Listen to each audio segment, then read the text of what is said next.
Halo pemirsa, FI101 Channel kena 2 kali strikes. Diblokir 2 minggu nggak boleh posting. Baru bisa posting hari ini. Karena di YouTube 2 minggu nggak boleh posting, saya sempat coba tayangkan video di TikTok. Katanya, TikTok adalah ancaman untuk dominasi Google, YouTube, Facebook, IG, Twitter, dan lain-lain. Makanya saya nggak pernah punya akun di situ. Kalau ada akun pakai nama saya di FB, IG, Twitter, dan lain-lain, itu pasti akun palsu. Maka saya coba bikin akun di TikTok, bossdarling.real. Saya potong-potong video yang di-ban oleh YouTube, jadi 3 menit sesuai batas maksimum TikTok. Lumayan, sempat viral. Dalam beberapa hari dapat 3,6 juta views.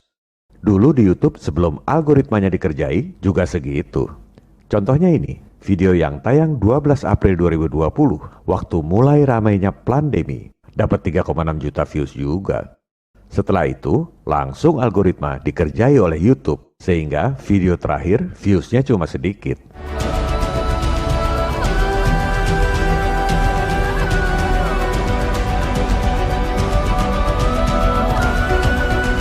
Gimana cara YouTube ngerjai algoritma? 95% subscribers nggak dapat notifikasi. 95% video nggak keluar di search YouTube maupun Google. Jadi yang nonton cuma yang rajin nengok channel secara manual aja. Jumlah subscribers juga dikurangi oleh YouTube. Banyak yang sudah subscribe tiba-tiba unsubscribe sendiri. Jumlah subscribers yang tertulis bukan jumlah yang sesungguhnya. Jumlah viewers juga dikurangi. Terakhir saya salin bulan November 2020. Padahal itu setelah algoritmanya diacak. Sekarang puluhan juta views dihilangkan. Jadi jumlah views yang ada di tiap video pun setelah April 2020 bukan jumlah views yang sebenarnya. Yang dihilangkan puluhan juta views. Itu semua dilakukan agar channel kita seolah nggak ada yang nonton. Penguasa yang otoriter membungkam suara rakyat yang tidak sesuai dengan agenda mereka. Katanya TikTok bukan bagian dari Big Tech. Ternyata sama aja. Begitu viral 3,6 juta views, langsung semua video diblokir dan akunnya di-ban secara permanen.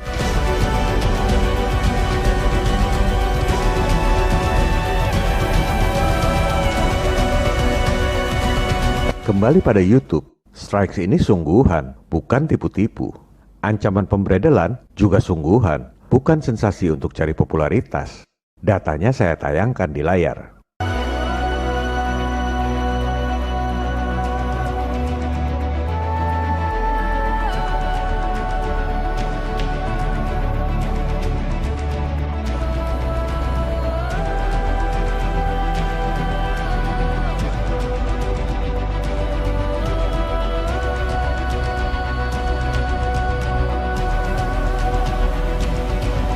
Kalau Anda mau bikin drama pura-pura diancam elit global, YouTube channel pura-pura hilang beberapa hari, abis itu tayang lagi. Gampang. Saya kasih tahu caranya. Anda ke YouTube Studio, tekan Settings, Channel, Advanced Channel. Di bagian paling bawah ada pilihan Remove YouTube Channel. Jangan takut, channelnya nggak hilang, sebab ada 2 pilihan.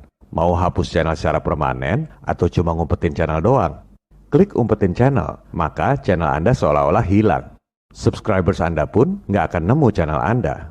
Sehari kemudian Anda re-enable lagi, nongol lagi channelnya.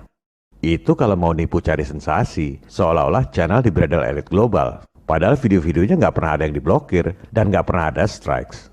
Modus seperti ini dilakukan di Amerika oleh seorang penipu yang terkenal. Saya nggak usah sebut namanya. Pura-pura anti elit global, tapi teriak-teriak minta lockdown. Pura-pura anti elit global, tapi takut kena virus. Pura-pura anti-elit global, ngomongin solusi keuangan, tapi promosikan Bitcoin yang dimiliki oleh Mark Zuckerberg dan Elon Musk. Channel model begitu nggak bakal di-take down, karena sebenarnya mendukung program-program elit global. Terus bikin sensasi, seolah di-ban oleh elit global. Padahal cuma ngumpet beberapa hari doang. Itu benar-benar terjadi di Amerika. Elit global bayar pejuang palsu untuk menyesatkan pencari kebenaran. Mudah-mudahan di Indonesia nggak ada.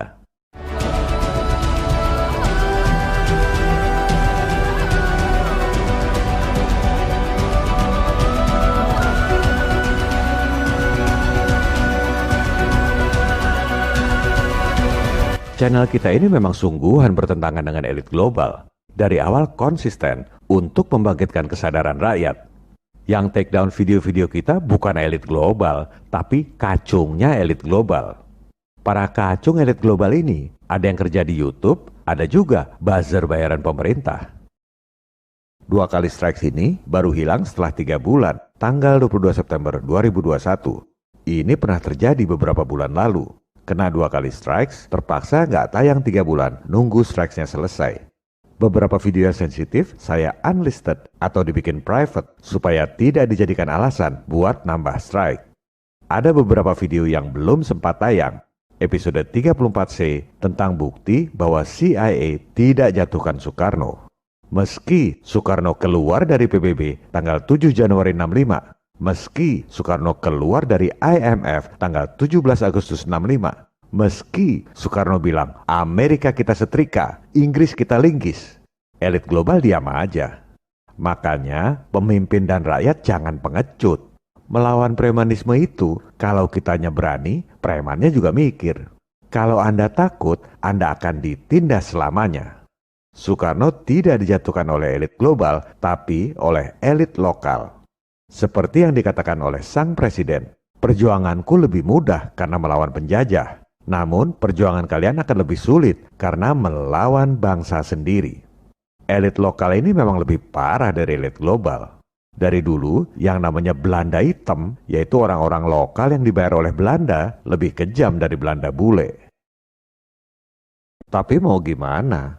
2 episode lalu tentang CIA, episode 34A dan 34B, dua-duanya langsung diblokir dan kena 2 kali strikes. 3 bulan baru hilang strikes-nya. Kita jangan ambil risiko episode 34C jadi strikes yang ketiga. Pertanyaan berikutnya, kalau Presiden Soekarno tidak dijatuhkan oleh elit global, kenapa Presiden Kennedy ditembak? Itu bedanya. Para pentolan elit global itu banyak yang tinggal di Amerika. Kebijakan JFK adalah ancaman nyata buat rencana besar mereka. Indonesia mah jauh. Penting, tapi nggak penting-penting amat buat elit global. Justru elit lokalnya yang pada menjilat elit global, makanya rakyatnya tertindas. Kita akan bahas di episode 35, siapa penembak JFK yang sesungguhnya.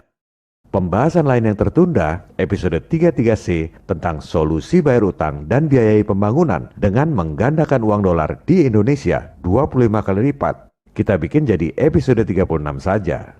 Uangnya langsung dolar, jadi nggak usah beli dolar lagi. Dan cara ini sesuai dengan ketentuan perundang-undangan yang berlaku di Indonesia saat ini. Bagi saya, topik-topik tersebut memang menarik untuk pengetahuan. Tapi, buat saya tidak terlalu urgen dalam kondisi saat ini. Kondisi kritis kita saat ini adalah soal pandemi yang sudah begitu banyak makan korban, sudah begitu banyak menghabiskan anggaran, tapi tak ada tanda-tanda bahwa rezim ini mampu menyelesaikan secara efektif. Yang ada malah tambah anggaran melulu dan pandemi tak akan pernah selesai.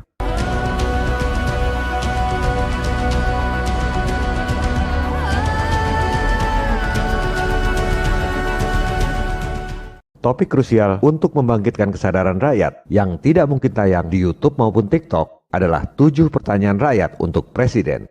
Terdiri dari 7 episode pendek, masing-masing 3 menit, agar lebih mudah disebar lewat WA, tele, dan medsos. Ini sebenarnya bukan pertanyaan, tapi mempertanyakan kebijakan tentang pandemi. Topik aktual lain yang sedang hangat-hangatnya adalah soal penangkapan Dr. Lois yang kemudian dibebaskan oleh Bareskrim. Ia dituduh menyebar hoax tentang pandemi. Apakah yang dikatakan Dr. Lois itu hoax atau sebenarnya fakta yang ditunjang dengan data-data yang kredibel? Kita akan bahas pada serial khusus yang tak tayang di YouTube ini. Beberapa waktu lalu sempat heboh BEM UI menjuluki Jokowi sebagai King of Lip Service alias Raja Omdo. Presiden nggak marah, wong namanya mahasiswa kritis. Masa kritik aja nggak boleh?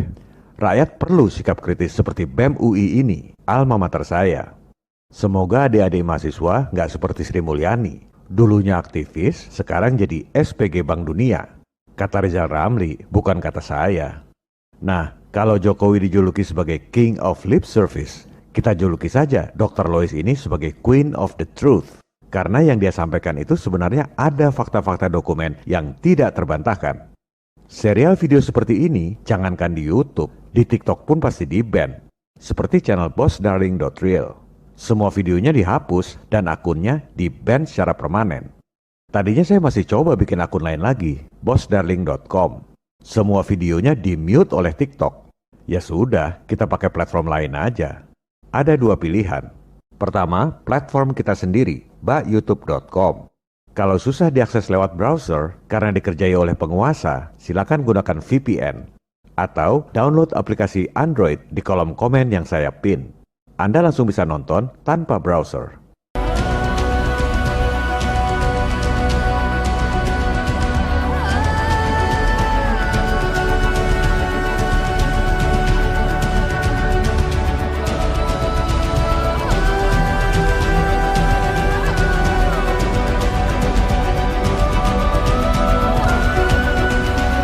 Kedua, kalau masih susah juga, saya tayangkan arsip di bitchute.com. Katanya BitChute ini mengusung freedom of speech. Linknya sangat mudah diingat, bitchute.com/bossdarling. Di channel YouTube ini, kita hanya bahas hal-hal di luar pandemi, termasuk episode-episode yang tertunda. Bikinnya nanti, setelah selesai serial video tentang pandemi. Toh baru 3 bulan lagi, strikes-nya selesai. Apakah episode lanjutan itu tayangnya nunggu strike selesai tanggal 22 September? Atau tayang di channel cadangan, Investigasi 101? Kalau di channel cadangan, nanti subscribers pada protes, dikira belum tayang. Silakan beri masukan di kolom komen. This is John Connor. If you're listening to this, you are the resistance. Viva Republik Indonesia. Salam People Power. Oh ya, oh ya, oh ya, bongkar. Oh ya, oh ya, oh ya, bongkar.